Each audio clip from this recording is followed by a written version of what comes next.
Good morning student. Today we continue vegetative propagation और artificial method का vegetative propagation अपन देख लिए थे, ठीक है। और ओवरऑल जो है पूरा का पूरा जो भी असेक्सुअल रिप्रोडक्शन का पार्ट है उसको अपन जो है कंप्लीट किए हैं, ठीक है।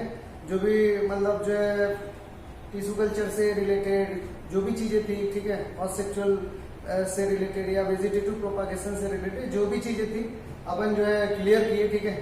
और आज जो है वेजिटेटिव प्रोपागेशन जो है खत्म करके sexual reproduction in flowering plant को डिस्कस करेंगे। तो कुछ जो है एडवांटेज और डिसएडवांटेज है वेजिटेटिव प्रोपागेशन के, तो उसको अपन जो हेडिंग में रहेंगे, ठीक है। तो यहाँ से स्टार्ट कर रहे हैं, बाकी तो सब हो गया ना, बाकी समझ में आ गया क्वेश्चन कैसे मतलब जो है दे रहा है वो भी आपको निकालने आना चाहिए, ठीक है। तो हेडिंग डालेंगे advantage and disadvantage of vegetative propagation. Vegetative propagation के क्या एडवांटेज हो सकते हैं, क्या डिसएडवांटेज हो सकते हैं। जैसे मान लो कि कई प्लांट का सीड जो है जल्दी से अवेलेबल नहीं होता है, तो उस केस में क्या कौन सा एक कंडीशन बच जाता है जिससे न्यू प्लांट डेवलप कर सकते हैं। तो एक ही कंडीशन बच जाता है वेजिटेटिव मेथड से न्यू प्लांट उस कंडीशन में डेवलप कर सकते हैं, ठीक है।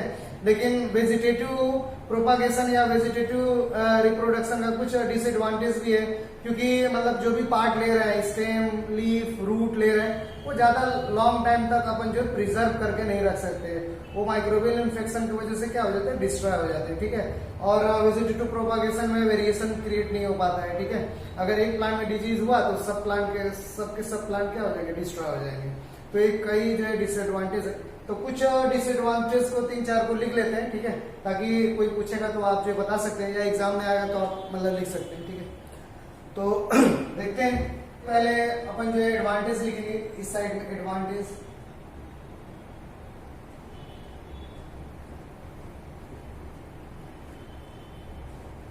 और इधर लिखेंगे disadvantage.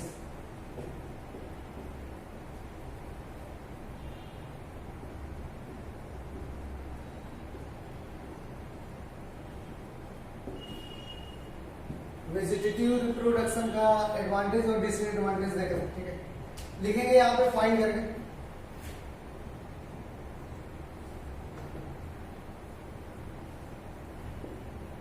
it is quick and cheaper method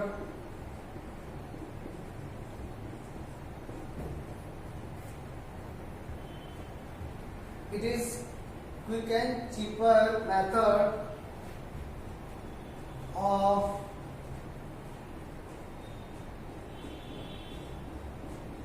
multiplying plant. जो प्लांट जो है बन रहा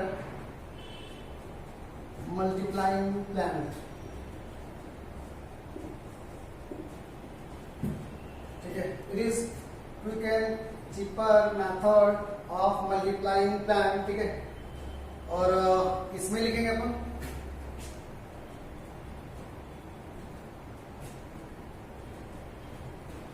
नेक्स्ट पॉइंट लिखेंगे neither good quality are introduced। यहाँ पे गुड क्वालिटी इंट्रोड्यूस नहीं कर सकते, neither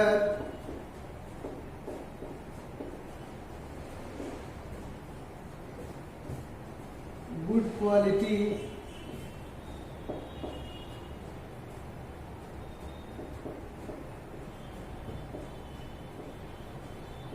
are introduced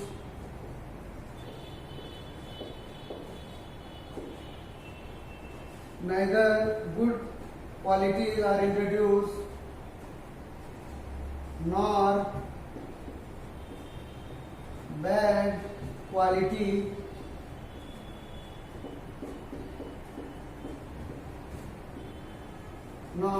qualities are eliminated,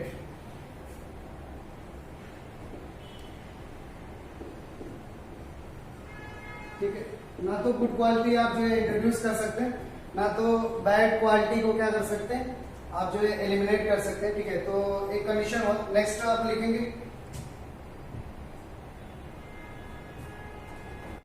next advantage में क्या लिख सकते हैं, कुछ प्लांट ऐसे होते हैं जैसे बनाना वगैरह है, सीडलेस ग्रेप्स है, ऑरेंज है, जैस्मीन है, रोज में, इन लोग में सी डॉर्मेंसी, ऐसे प्लांट में जो सी डॉर्मेंसी कंडीशन होता है उसको ओवरकम करता है कौन सा, वेजिटेटिव प्रोपागेशन। ठीक है, तो वहां पे सी डॉर्मेंसी को ओवरकम किया जाता है ताकि सी डॉर्मेंसी ना आए, डायरेक्ट प्लांट से, एक प्लांट से न्यू प्लांट दूसरा जो है डेवलप हो सके। तो यही जो एडवांटेज है वेजिटेटिव प्रोपागेशन का कुछ प्लांट में। तो यहाँ पे लिख रहे हैं it overcome seed dormancy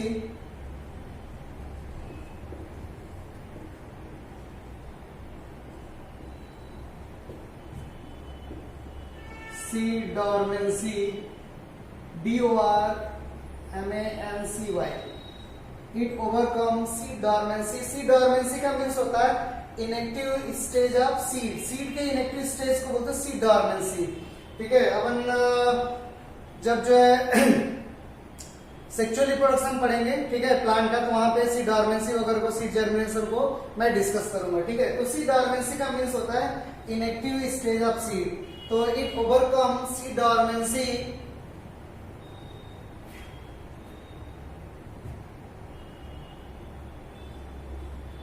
so it makes possible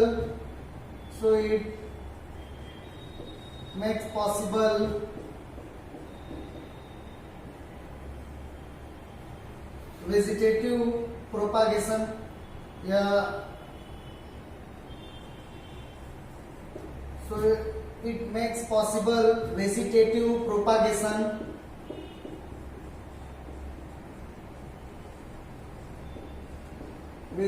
propagation in banana,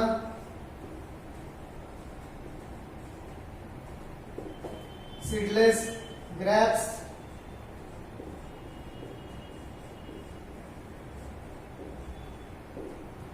orange,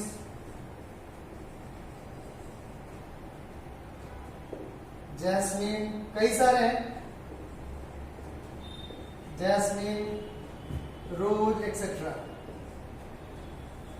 ठीक है, ऐसे प्लांट में वेजिटेटिव प्रोपागेशन पॉसिबल हो और सी डॉर्मेंसी खत्म हो तो एक बेनिफिशियल एक्टिविटी है वेजिटेटिव प्रोपागेशन का। ठीक है, इसका डिसएडवांटेज क्या है, मतलब ऐसे प्लांट में वेजिटेटिव प्रोपागेशन से न्यू प्लांट डेवलप होता है, तो डिसएडवांटेज क्या है, जैसे क्या करते हैं सब्सिक्वेंट जनरेशन, बार बार कई जनरेशन तक प्लांट को ग्रो कराते हैं, तो उसकी वेरिएबिलिटी और जो उसकी क्वालिटी है वो क्या होने लगता है, डिस्ट्रॉय होने लगता है। क्यों? क्योंकि इसमें जो है वेजिटेटिव प्रोपागेशन में वेरिएशन नहीं होता है, क्रॉसिंग ओवर नहीं होता है, वेरिएशन नहीं होता है, तो इसीलिए ये प्लांट जो है लंबे समय तक, कई जनरेशन तक ग्रो करा रहे हैं, तो लंबे समय तक जो है सरवाइव नहीं करेंगे। ठीक है, तो यही अपन जो है लिख रहे हैं सब्सिक्वेंट, इसका अपोजिट में subsequent generation of plant, subsequent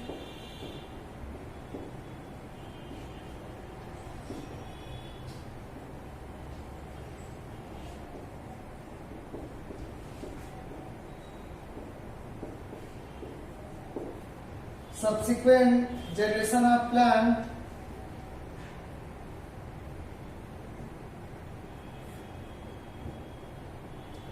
show a general fall in vigor, so general fall in vigor,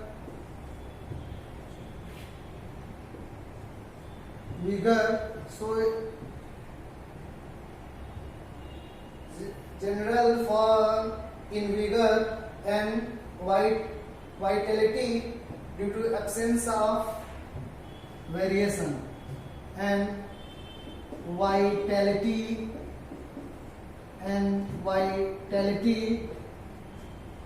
मतलब सर्वाइवल कैपेसिटी, वाइटलिटी का means vital, survival capacity and Vitality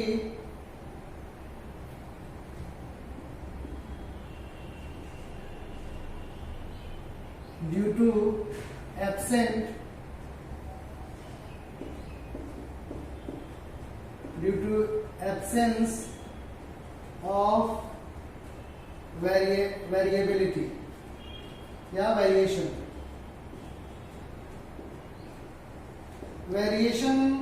variation के वजह से प्लांट जनरेशन दर जनरेशन जो है अपने कैरेक्टर को मेंटेन नहीं कर पाता है, ठीक है। और वो क्या होता है, जनरल वे में विगर उसका खत्म होने लगता है, उसकी जो क्वालिटी खत्म होने लगती है और उसकी वाइटेबिलिटी सर्वाइवल कैपेसिटी भी क्या हो जाती है, लाइफ स्पैन भी कम हो जाता है, ठीक है, क्योंकि उसमें वेरिएशन नहीं है। वेरिएशन नहीं होने की वजह से अगर कोई इन्वायरमेंटल फैक्टर इन्वायरमेंट में कोई मतलब जो फ्लक्चुएशन हुआ, अचानक से टेम्परेचर बढ़ गया, ड्रॉट कंडीशन आ गया या सेलेनिटी आ गया, सेलाइन कंडीशन आ गया, तो उस कंडीशन को ये वेजिटेटिव रिप्रोडक्शन वाले प्लांट बियर नहीं कर पाते, सह नहीं पाते और तुरंत क्या हो जाते हैं, फॉल हो जाते हैं, क्योंकि उसमें मतलब रेजिस्ट करने की कैपेसिटी ही नहीं है, इसीलिए वो जो है सर्वाइव नहीं कर पाते हैं, क्योंकि उसमें वेरिएशन नहीं है, उसमें मतलब एक ही तरीके का पूरा कंडीशन है, इसीलिए वो कुछ फ्लक्चुएशन को ऑलमोस्ट फ्लक्चुएशन को बर्दाश्त नहीं कर पाते हैं। अगर जनरेशन टू जनरेशन आप ग्रो करा रहे हैं तो प्लांट की क्वालिटी भी खत्म होने लगती है और उनकी वेरिएबिलिटी भी खत्म होने लगती है, ठीक है। तो विगर का अब हम लोग जो है मतलब समझ लेते हैं, विगर का मतलब क्या है, देखते हैं विगर का मीन्स क्या है। तो विगर एक जेनेटिक का टर्म है विगर, ठीक है। तो देखो क्या होता है, विगर का मीन्स क्या होता है, अगर मान लो कि अपन जो है एक प्लांट लें, जेनेटिक्स में अपन इसको और डिटेल से देखेंगे। विगर का मीन्स यहां पर मैं थोड़ा सा समझा दे रहा हूं। अगर कोई प्लांट है, पेरेंटल प्लांट, और उसका जीनोटाइप या कोई पेरेंटल प्लांट को ऐसे लिख रहे हैं अपन, टीटी लिख रहे हैं, टॉल, इस तरीके से टॉल प्लांट है, और इसका cross small T dwarf plant से करा दिया। किससे करा दिया? ड्वार्फ से। और ये कौन सा प्लांट है? टॉल, ठीक है। कितना समझ में आ रहा है? छोटा प्लांट है, बड़ा प्लांट, ये पेरेंटल प्लांट है, बड़ा है, छोटा, दोनों का क्रॉस करा है, ठीक है। ये सब अपन जेनेटिक्स में करेंगे जब अपन क्रॉस पढ़ेंगे, ठीक है, मेंडेलियन जेनेटिक्स पढ़ेंगे, तो वहां पे आपको और अच्छे से समझ में आएगा। थोड़ा सा यहाँ पे एक कंडीशन है तो मैं समझा रहा हूँ कि अगर इस पेरेंट का टॉल पेरेंट का ड्वार्फ पेरेंट से क्रॉस कराए तो इसका क्रॉस प्रोडक्ट क्या होगा? तो इसका यहाँ से एक टी लेते हैं और यहाँ से स्मॉल टी लेते हैं, ठीक है। थोड़ा सा ही समझे यहाँ पे, क्योंकि वो कहानी बड़ी है, तो मतलब मैं डायरेक्ट लिख दे रहा हूँ वहां पे, यहाँ पे कहानी ज्यादा नहीं है अपन बोल रहे हैं, ठीक है। तो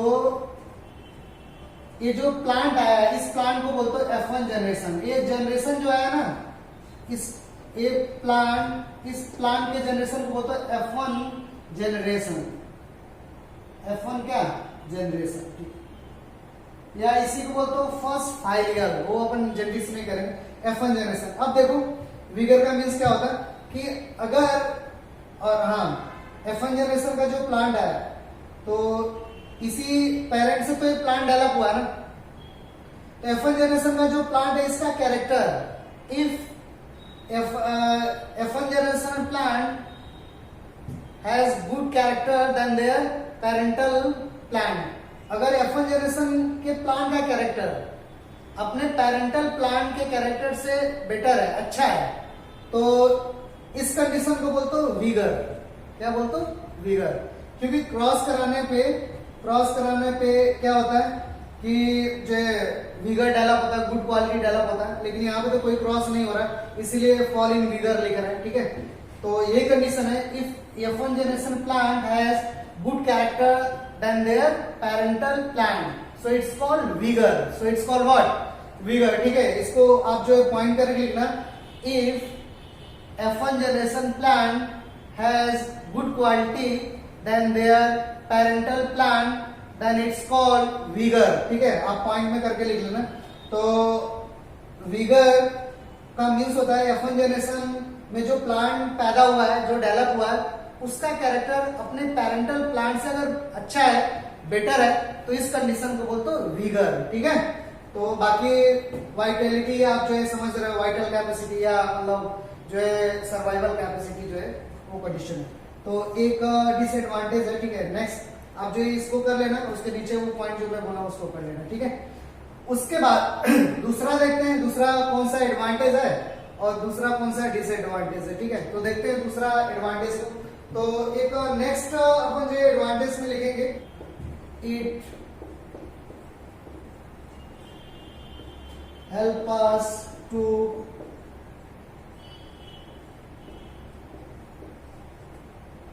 introduce plant that seed where the seed germination fail to where the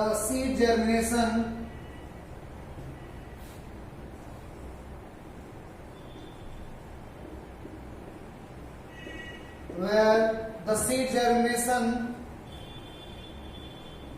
fail to produce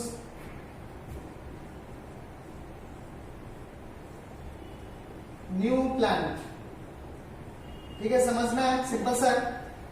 it help us to introduce plant where the seed germination fail to produce new plant, ठीक है। ऐसे प्लांट में भी जो vegetative propagation एक beneficial role play करता है। जिस प्लांट में सीड जर्मिनेशन नहीं होता तो उस प्लांट को कैसे अपन जो है इंट्रोड्यूस करा सकते हैं या कैसे उस प्लांट को न्यू डेवलप करा सकते हैं, तो अपन बोलते हैं वेजिटेटिव प्रोपगेशन से, ठीक है।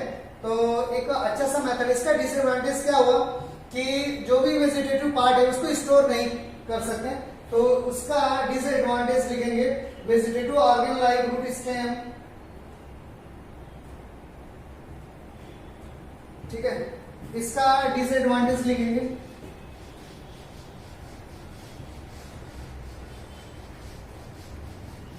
ये सब पॉइंट मतलब अच्छे हैं, ठीक है। 3-4 पॉइंट आप याद रखेंगे तो हो जाएगा। Vegetative organs like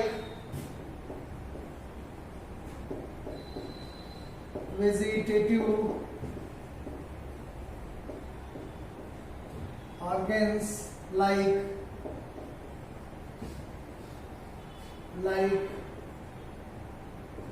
root, stem, leaf, bulbil,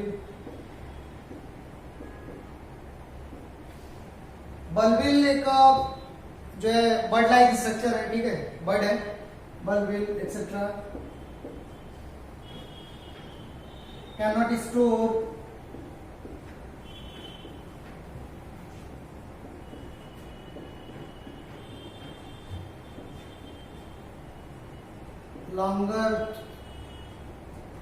store longer time,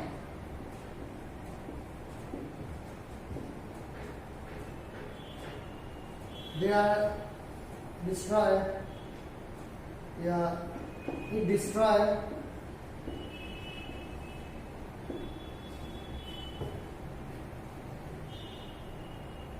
by microbial attack।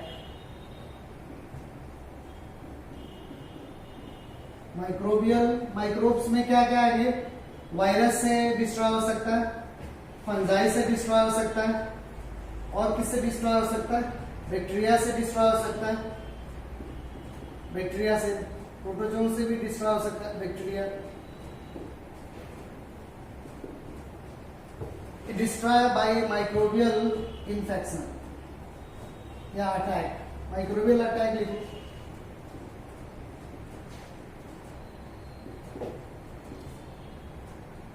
Microbial attack या माइक्रोबियल इन्फेक्शन, ठीक है।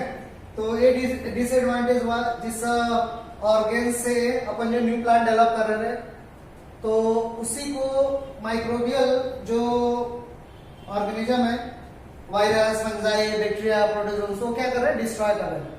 तो उससे वो पार्ट जो मिल नहीं पाएगा, तो क्या होगा कि डिसएडवांटेज हुआ, ठीक है। और लंबे समय तक उसको स्टोर नहीं कर सकते, तो एक तरीके का क्या होगा? डिसएडवांटेज हुआ, ठीक है। एक लास्ट पॉइंट लिखते हैं, ठीक है। लास्ट पॉइंट ठीक तो हो गया। लास्ट में लिखो most of the ornamental plant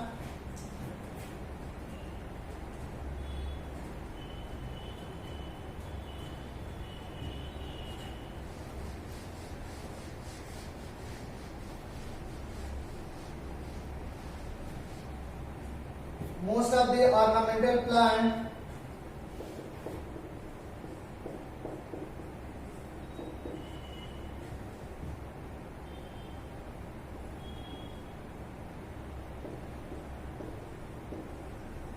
most of the ornamental plants are produced by vegetative reproduction.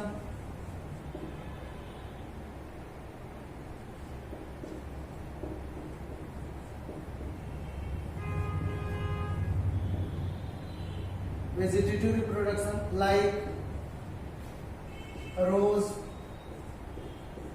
Like क्या क्या बोल सकते हैं, rose, tulip etcetera, like rose, tulip etcetera.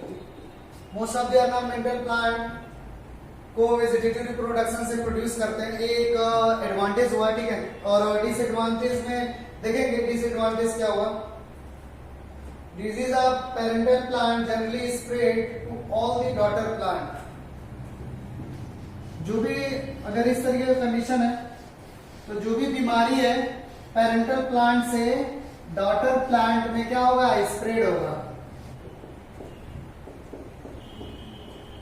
Disease of parental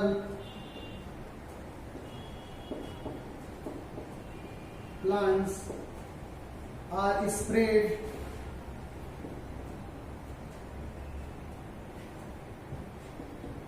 in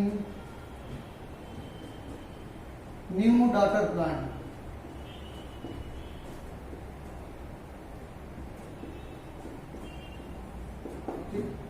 ornamental plant से वेजिटेटिव मेथड से ornamental plant कई सारे develop कराते हैं, ठीक है। उसका एक डिमेरिट है, डिसएडवांटेज है कि अगर पेरेंटल प्लांट में डिजीज है तो स्प्रेड कहां पे होगा, डॉटर न्यू डॉटर प्लांट में क्या होगा, स्प्रेड होगा, ठीक है। तो ये कुछ वेजिटेटिव प्रोपागेशन से रिलेटेड एडवांटेज थे और डिसएडवांटेज थे, ठीक है। तो ये आपका जो है, आप इसको अच्छे से जो है आप इसी तरीके से बना के लिखना, ठीक है। और उसके बाद ये खत्म हो गया जो भी वेजिटेटिव प्रोपागेशन से रिलेटेड था। हेडिंग डालते हैं sexual reproduction in flowering plant, ठीक है। सेक्सुअल रिप्रोडक्शन मैं 3-4 डिफरेंस बताया हूं, अगर कहीं से मिले तो आप और भी ऐड कर सकते हैं, ठीक है। लिखेंगे sexual reproduction in flowering plant, sexual reproduction.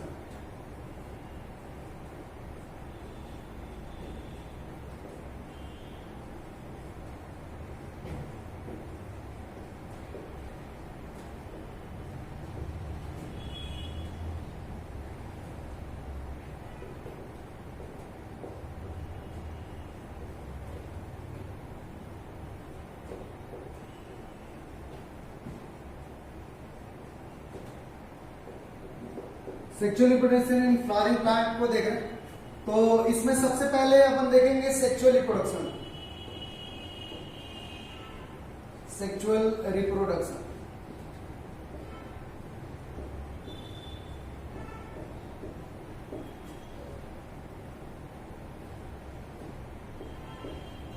Sexual reproduction को देख रहे हैं। सेक्सुअल रिप्रोडक्शन का मीन्स क्या होता है,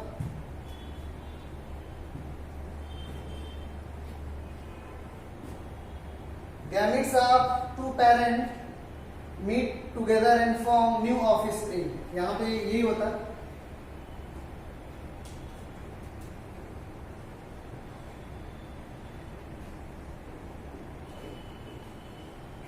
gametes of two parent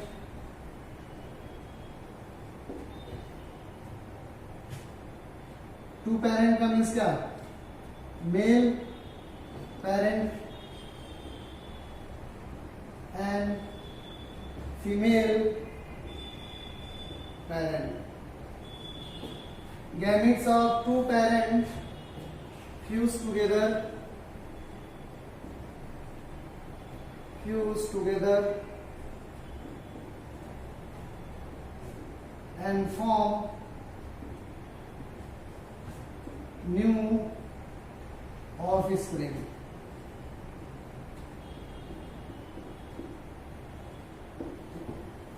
new offspring या न्यू डॉटर सेल जो भी है। तो नेक्स्ट पॉइंट लिखेंगे, इट इज मोस्टली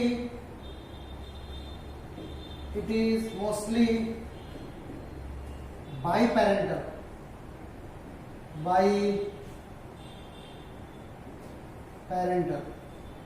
दो पेरेंट की, मोस्टली दो पेरेंट की जरूरत पड़ती है, कोई एकदम कंपलसरी नहीं है दो पेरेंट। कुछ ऑर्गेनिज्म ऐसे हैं कि एक ही ऑर्गेनिज्म में दो सेक्स ऑर्गन जो है डेवलप हो जाते हैं, तो वहां पे बाई पेरेंट की जरूरत नहीं पड़ती। एक ही ऑर्गेनिज्म में, जैसे स्पाइरोगायरा वगैरह में, एक ही ऑर्गेनिज्म में जो एल्गी है उसमें दोनों सेक्स ऑर्गन्स डेवलप हो जाते हैं और फिर स्पर्म जो है मूव करके एक को फर्टिलाइज कर देता है, तो एक ही पेरेंट हुआ ना, ठीक है।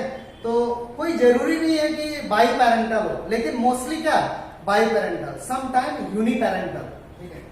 It mostly by parental,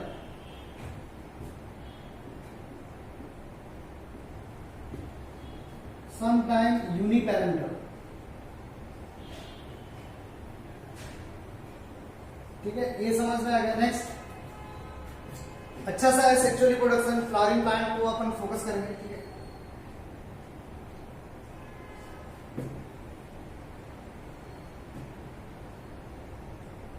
create variation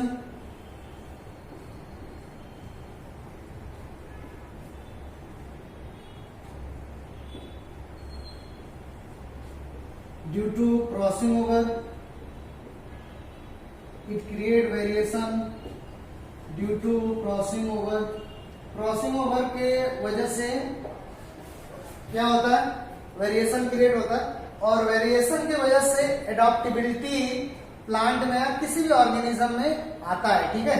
यानी कि सर्वाइवल कैपेसिटी या रेजिस्टेंट कैपेसिटी डेवलप होता है क्रॉसिंग ओवर की वजह से। तो ये पॉइंट इंपॉर्टेंट है, और केवल वेरिएशन सेक्सुअल रिप्रोडक्शन के केस में ही होता है, असेक्सुअल में वेरिएशन क्रिएट ही नहीं होता है।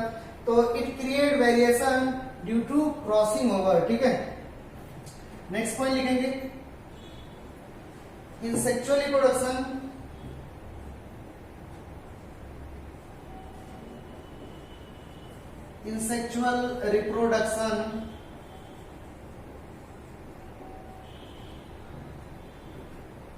Gamete formation, fusion of gamete, zygote formation and embryo development take place, ऐसे लिख देते हैं, ठीक है। In sexual reproduction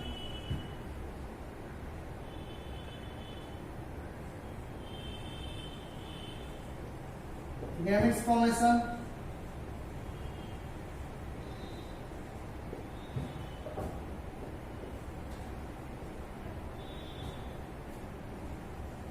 fusion of gamete,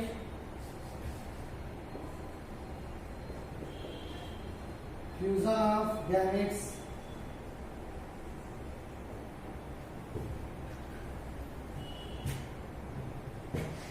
ऊपर लिख दो,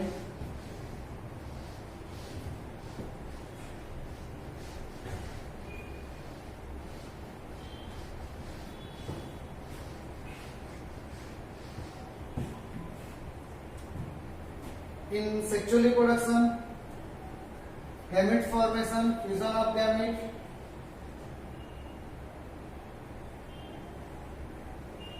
zygote formation and embryo development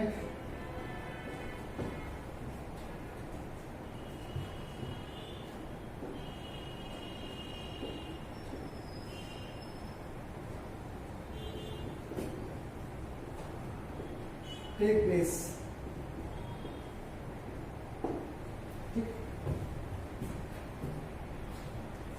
Next,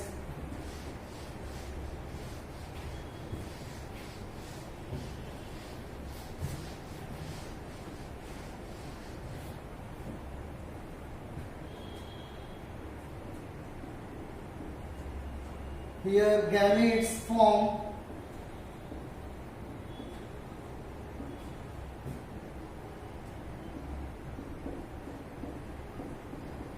with the help of meiosis division. meiosis division, meiosis division से गैमेट जो है फॉर्म होता है और डिवीजन अपन जो है डिस्कस कर चुके हैं, ठीक है। Gametes are 3 types, gametes are 3 types. Gamete को 3 टाइप से अपन डिस्कस कर चुके हैं, मैं एक बार और रिकॉल करा दूं। कौन कौन सा टाइप है? अगर मान लो कि गैमेट देखने में दोनों गैमेट एक जैसे दिखाई दे रहा है, इस तरीके से दिखाई दे रहा है, फ्लैजेलेटेड भी हो सकता है, नॉन फ्लैजेलेटेड भी हो सकता है। अगर सपोज कोई इसको मेल गैमेट मान ले रहा, मेल गैमेट, ठीक है, ये सिंबल है मेल का, मेल गैमेट, तो इसको क्या मानना पड़ेगा? फीमेल गैमेट, ठीक है। तो अगर दोनों देखने में गैमेट एक जैसे हैं तो this type of gamete is called isogamous condition. क्या बोल रहा हूं? आइसोगैमस, आइसोगैमस कंडीशन को क्या बोलेंगे? आइसोगैमस, ठीक है। और अगर मान लो कि जो फ्यूजिंग गैमेट है वो देखने में मॉर्फोलॉजिकली डिसिमिलर है, तो नेक्स्ट डायग्राम में बनाएंगे और उसके बाद पॉइंट में लिखेंगे if two fusing gamete is morphologically dissimilar. अगर दो गैमेट मॉर्फोलॉजिकली डिसिमिलर है, ठीक है, एक बड़ा है और एक छोटा है, if two fusing gamete is morphologically dissimilar then it's called, अगर ये भी फीमेल गैमेट हो सकता है, फीमेल गैमेट, और ये क्या हो सकता है? Male gamete. if two fusing gamete is morphologically dissimilar then it's called an isogamous condition, then it's called an isogamous, isogamous, ठीक है। एक और कंडीशन है, मैं इधर बना दे रहा हूं, if two fusing gamete is clearly dissimilar. अगर दो फ्यूजिंग गैमेट एकदम क्लियर डिसिमिलर, एक चलने वाला है मोटाइल और एक नॉन मोटाइल है, तो उसको बोलते हो ओगैमस कंडीशन, ठीक है। तो if two fusing gamete is clearly dissimilar, one is larger non-motile, ये शायद अपन लिख चुके हैं पहले, वन नहीं तो नहीं, जो नहीं लिखा होगा तो मैं बोल रहा हूं तो पॉइंट करके लिख लेना। थर्ड कौन सा होगा? If two fusing gamete is morphologically, if two fusing gamete is clearly dissimilar, one is larger non-motile called egg, one is larger non-motile called egg, another one is smaller and motile, smaller and motile called sperm. If two fusing gamete is clearly dissimilar, one is larger non-motile called egg, another one is smaller motile called sperm. This condition is called oogamous condition. oogamous. तो fusing gamete इस तरीके से, ये आपको थोड़ा सा information मिला sexual reproduction के बारे में, क्या क्या होता है और गैमेट किस टाइप से, और मियोसिस होता है कि नहीं। तो मियोसिस जो है होता है, किसी भी असेक्सुअल रिप्रोडक्शन में मियोसिस नहीं होता, वहां पे हर सब डिवीजन कैसा था? माइटोसिस, ठीक है। तो ये आप डायग्राम में अच्छे से ड्रॉ करना। कुछ और सेक्सुअल रिप्रोडक्शन का कुछ पॉइंट देखते हैं कि मतलब जो है जुवेनाइल स्टेज क्या है, ठीक है, रिप्रोडक्टिव स्टेज क्या है, इन लोगों को एक एक पॉइंट से लिख लेते हैं। टाइम पीरियड बिटवीन, मतलब अपन बोलते हैं कि बर्थ से मतलब प्यूबर्टी के टाइम, ऐसा मतलब करके लिख लेते हैं, ठीक है। तो अपन इसको हटा रहे हैं और कुछ पॉइंट लिख करके फिर फ्लावर का डायग्राम बनाएंगे और प्लांट में सेक्सुअल रिप्रोडक्शन किस तरीके से होता है वो अपन जो है डिस्कस करेंगे, ठीक है। तो देखेंगे थोड़ा, इसको मैं हटा रहा हूं यहां से कि ठीक है, देख रहे हैं कि कौन कौन सा कंडीशन है। तो अपन लिख रहे हैं कि time period between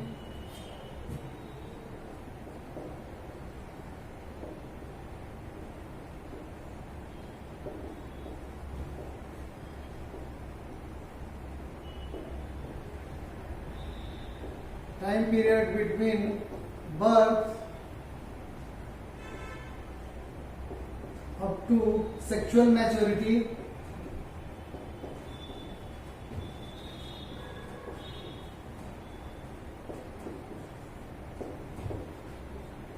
called juvenile stage.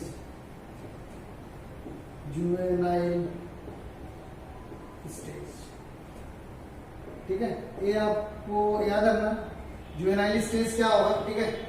तो सेक्सुअल मैच्योरिटी और बर्थ तक के टाइम पीरियड को क्या बोलते हो, जुवेनाइल स्टेज या जुवेनाइल फेज बोलते हैं, ठीक है। जुवेनाइल स्टेज या जुवेनाइल फेज बोल रहे हो, ठीक है, ये जो है याद रखना, ठीक है। नेक्स्ट अपन देख रहे हैं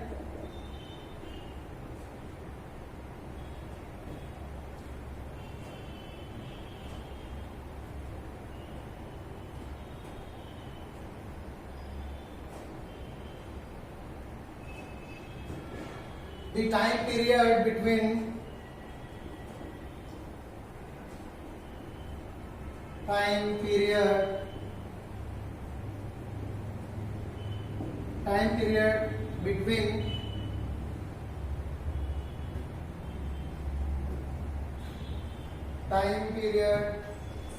between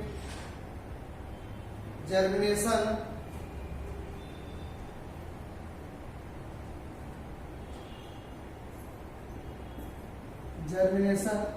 मीन्स जर्मिनेशन से कब तक, तो जर्मिनेशन से फ्लावरिंग तक के टाइम को बोलते हो वेजिटेटिव फेज या vegetative stage. The time period between germination up to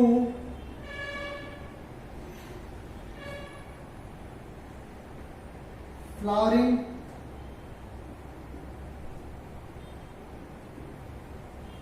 called vegetative phase।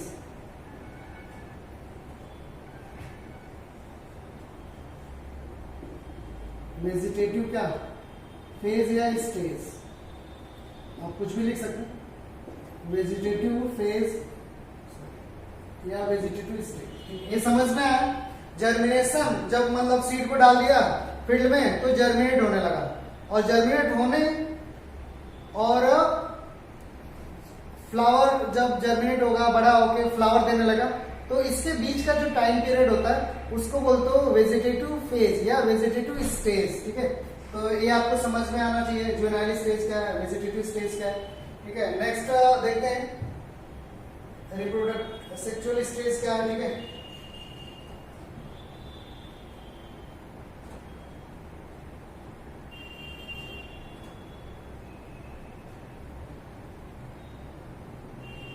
When organism, next point लिख रहे हैं, when organism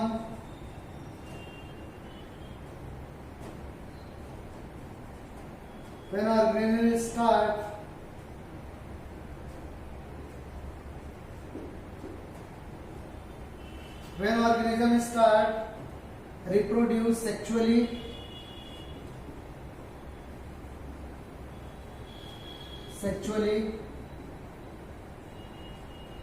when organisms start reproduce sexually,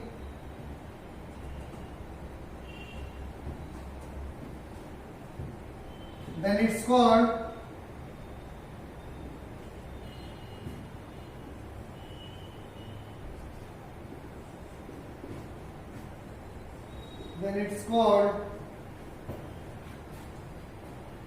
reproductive stage।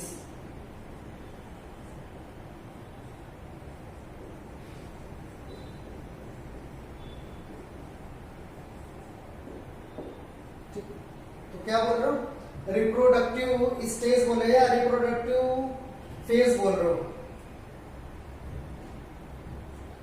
ठीक है।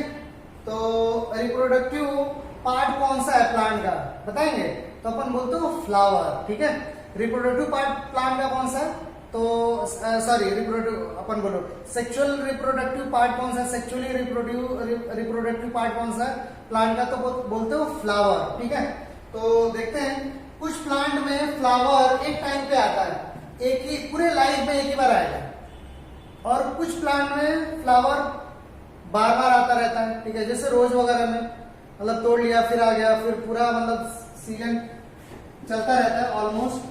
कुछ प्लांट में फ्लावर एक ही टाइम पे आता है, जैसे बैम्बू में, ठीक है। तो उस टर्म को अपन जो लिख रहे हैं, ये फ्लावर को ही अपन डिस्कस करेंगे। Flower is sexual reproducing part है प्लांट का, और उसी को अपन जो यहाँ पे फोकस करेंगे। फ्लावर में कौन कौन से पार्ट है, क्या क्या कर रहे हैं, ठीक है, उन लोगों को तो अपन देख रहे हैं। उसी पॉइंट को लिख रहे हैं कि some plant produce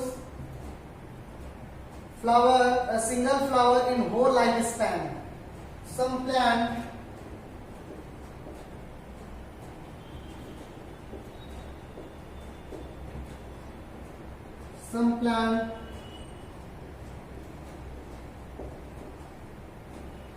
produce one time, some plant produce flower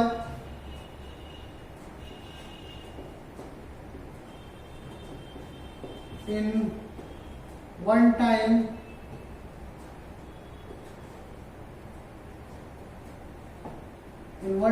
in their whole lifespan,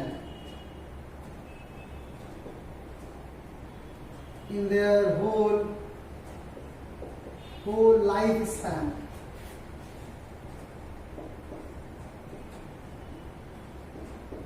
पूरे लाइफ स्पैन में एक ही बार फ्लावर जो प्रोड्यूस होता है। Some plant produce flower in one time in their whole life span, ठीक है। This plant is called, these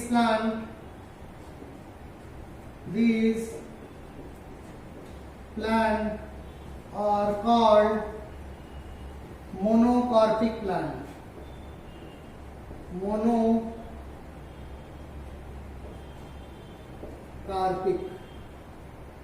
monocarpic plant, ठीक है। ये एग्जाम में आया, कई बार आया मोनोकार्पिक प्लांट। एग्जाम्पल क्या लिखेंगे, तो लिखेंगे बैम्बू,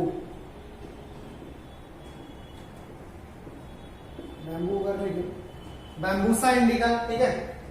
तो बैम्बू आएगा, समझ में है, बैम्बूसा इंडिका इसका, या बैम्बूसा टुटला इसका बॉटनिकल नेम है, बैम्बूसा इंडिका, या इसको बोलते बैम्बूसा टुडला, ठीक है। ये हो गया इसके। अब दूसरा पॉइंट यहाँ पे मेंशन करते हैं, कुछ प्लांट बार बार फ्लावर देते रहते हैं, ठीक है, जैसे रोज वगैरह। तो कोई सा भी प्लांट है, रोज, मैंगो वगैरह, बार बार अपने लाइफ, जितना लाइफ स्पैन है 60 साल, 100 साल, 1000, 2000, 2500 साल, तो उसके बीच में कई बार फ्लावर देते हैं, ठीक है। तो ऐसे प्लांट को बोलते हो क्या, पॉलीकार्पिक प्लांट, ठीक है। तो उस पॉइंट को लिख रहे हैं, सम प्लांट क्या, मोस्ट ऑफ द प्लांट, सम नहीं होगा, most of the plant produce flower, most of the plant produce flower many time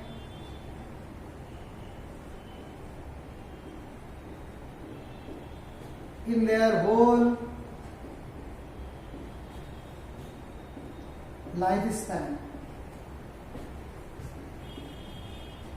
called, क्या बोल रहे हैं, पॉलीकार्पिक, कॉल्ड पॉलीकार्पिक प्लांट। आप कुछ भी एग्जांपल लिख सकते हैं इसमें, पॉलीकार्पिक प्लांट। लेकिन व्हीट राइस जो एनुअल प्लांट है, एक साल वाले प्लांट है, उसका एग्जाम्पल नहीं आएगा, ये माइंड में रखना, क्योंकि उनकी लाइफ स्पान क्या है, एक ही साल है, एक साल में एक ही बार फ्लावर देते हैं, मर जाते हैं। तो व्हीट राइस ये सब नहीं होंगे, जो कई साल तक मतलब जिंदा रहता है, उनको कंसीडर करते हैं। तो कॉल पॉलीकार्पिक प्लांट, एग्जाम्पल क्या लिख लेंगे पॉलीकार्पिक में, तो क्या क्या आएगा, रोज वगैरह लिख सकते हैं, रोज, मैंगो एक्सेट्रा। तो ये हुआ कुछ इससे रिलेटेड जो है, रिप्रोडक्शन से रिलेटेड, सेक्सुअली रिप्रोडक्शन से रिलेटेड ये कुछ पॉइंट जो है अपन मेंशन किए, ठीक है। इसके बाद डायरेक्ट जो है अपन फ्लावर पे आते हैं, ठीक है। और फ्लावर में देखते हैं कौन कौन से टाइप से फ्लावर है, फ्लावर के कौन कौन से पार्ट है, ठीक है। तो इन लोगों को मैं हटा रहा हूं यहां से। तो पहले तो पॉइंट ले रहे हैं, सेक्सुअल पार्ट ऑफ प्लांट, इसके तो क्या, फ्लावर, फ्लावर के भी कुछ पार्ट, पूरे नहीं, फ्लावर के बारे में देख रहे हैं।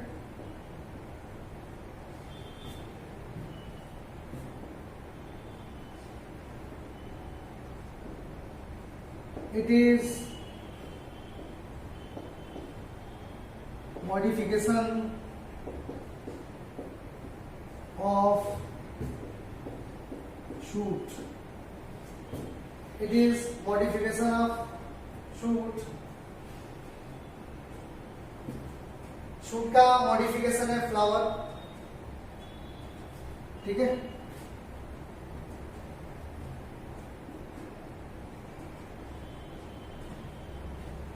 It has several parts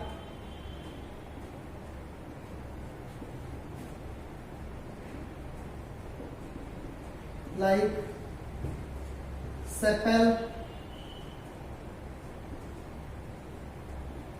petal, stamen and क्या, कार्पेल, या इसी को क्या बोलेंगे, pistil.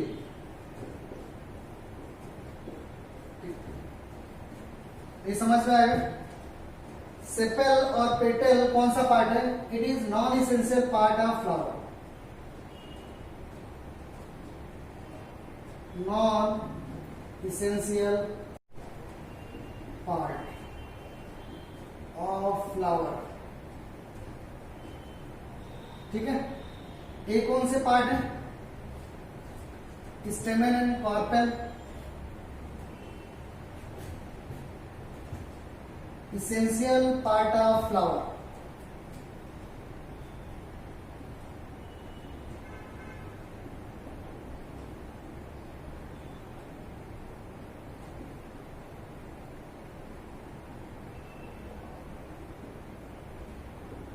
Essential part of flower एकदम जरूरी पार्ट है, इसीलिए बोलते हैं इसेंशियल।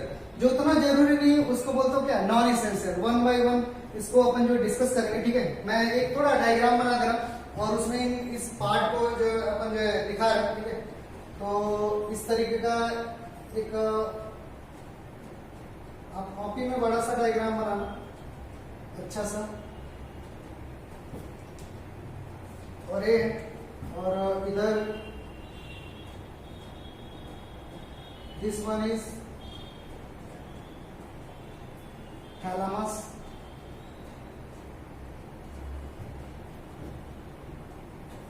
और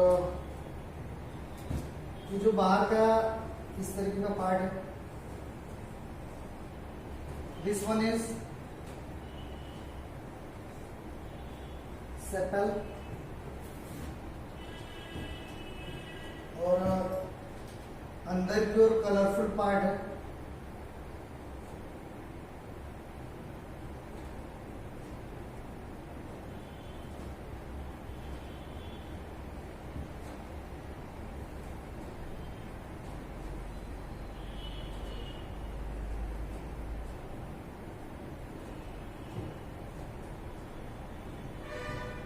दिस वन इज पेटल। इन लोगों का फंक्शन क्या है, ये अपन जो है करेंगे, ठीक है। और इस तरीके से भी पार्ट है, इसके अंदर नहीं है, मतलब ये दिस वन इज स्टैमेन,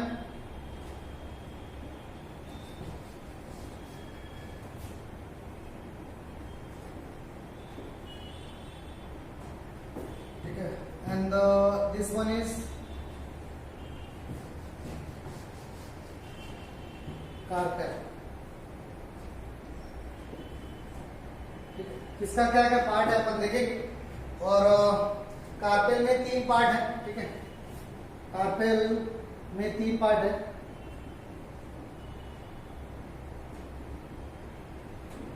कौन कौन सा? तो कार्पेल में 3 पार्ट कौन कौन से हैं? तो अपन लिख रहे हैं stigma, style, last one is ovary, ठीक। ये हो गया स्टिग्मा, स्टाइल और क्या ओवरी। तो कार्पेल ये आपके स्टिल के पार्ट है। और इसके अंदर एक इस तरीके का स्ट्रक्चर जो प्रेजेंट होता है, इसको भी अपन डिस्कस करेंगे।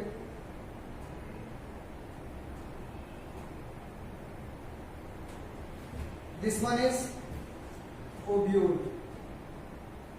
This one is what ovule बोल रहे हैं। और ओब्यूल फर्टिलाइजर के बाद किसमें कन्वर्ट होता है? तो बोलते हैं सीड में कन्वर्ट होता है, वो बाद में अपन देखेंगे। फ्लावर के पकड़ने के पार्ट को क्या बोलते हैं? अगर किसी को फ्लावर देना है तो ऐसे बांध के थोड़ी देंगे, पकड़ के देंगे। फ्लावर के पकड़ने वाले पार्ट को अपन क्या बोलते हो? दिस वन इज, तो अपन बोलते हो पेडिसेल,